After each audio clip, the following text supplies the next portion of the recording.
আসসালামু আলাইকুম। আমি তানিয়া আজকে আপনাদের মাঝে নেহারি রান্না করাটা নিয়ে এসেছি। এই যে দেখেন, আমি নেহারি রান্না করতে যা ব্যবহার করেছি, এখানে লাগবে কিছু গরুর পায়া। আমি 1.5 থেকে 2 কেজি পায়া নিলাম। তারপরে নিয়ে নেব একটা বড় পাতিল। পাতিলের নিচে একদম পায়াগুলো সুন্দর করে সাজিয়ে রাখবো। সাজিয়ে এই দেখতে পাচ্ছেন, আমি একটা একটা করে সুন্দর করে বসিয়ে বসিয়ে সাজাচ্ছি। সবগুলো পাতিলের নিচে সাজানোর পরে আমি দিয়ে দেবো এখানে তেজপাতা, দারচিনি, এলাচ আর গোলমরিচ। তারপর দিয়ে দেব পাতিলটা ভরে পানি। এখানে পানির পরিমাণ বেশি লাগবে। তারপর দিয়ে দেব আমি কাঁচামরিচ। তারপর আমি কাঁচামরিচের পাশাপাশি দিয়ে দেব পেঁয়াজ। এখানে পেঁয়াজ কুচিটা দিয়ে দিলাম।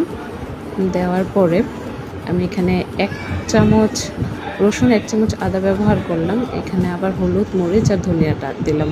হলুদ মরিচের পরিমাণ সমান দিলেও ধনিয়াটা একটু বেশি দিয়েছি। তারপর পরিমাণ মতো দিয়ে দিলাম লবণ। লবণটা এখানে কম দিলাম। কম দেওয়ার পর তারপরে দিয়ে দিলাম খাঁটি সরিষার তেল। খাঁটি সরিষার তেল দেওয়ার পরে এটা এখন আমি 2 থেকে 2.5 ঘন্টা জাল করব। মশলাটা একটা চামচ দিয়ে মিক্স করার পর এটা আমি 2 থেকে 2.5 ঘন্টা জাল করব। জাল করে নেওয়ার পর দেখা যাবে পানিটা একদম শুকিয়ে গেছে, মাংসগুলো একদম সিদ্ধ হয়ে যাবে। এই যে দেখতে পাচ্ছেন, আমি এখানে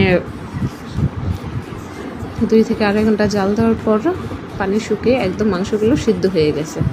দেখতে পাচ্ছেন সবগুলো মাংস একদম ফুলে যাচ্ছে হাত থেকে। তারপর দিয়ে দেবো এখানে বাগার, নেহারির বাগারটা। এই জন্য আমি আবার নিয়ে নিলাম সরিষার তেল। আপনারা যে তেল খান ওই তেলই ইউজ করতে পারেন, এখানে সাদা তেলটাও ইউজ করতে পারেন। তারপর দিয়ে দিলাম জিরা, এখানে 2-3টা মরিচ দিয়ে দিলাম, শুকনো মরিচ। এখন মরিচটা একদম ভাজা হইলে তারপর দিয়ে দেবো 2 থেকে 3টা এলাচ। যে ভাজা শেষ, এখন এলাচটা দিয়ে দিলাম। এলাচটা দেওয়ার পরে এলাচটাও দেখবেন লাল হয়ে গেছে একদম। তারপরে দিয়ে দিব আমি এখানে 1 কাপ পেঁয়াজ। এখন পেঁয়াজটা ভালো করে একদম গাঢ় বাদামি রং করব, অনেকটা বেরেস্তার মতো। এই যে দেখতে পাচ্ছেন আমারটা হয়ে গেছে। এখন আমি এটা নেহারিতে বাগার দিয়ে দেব।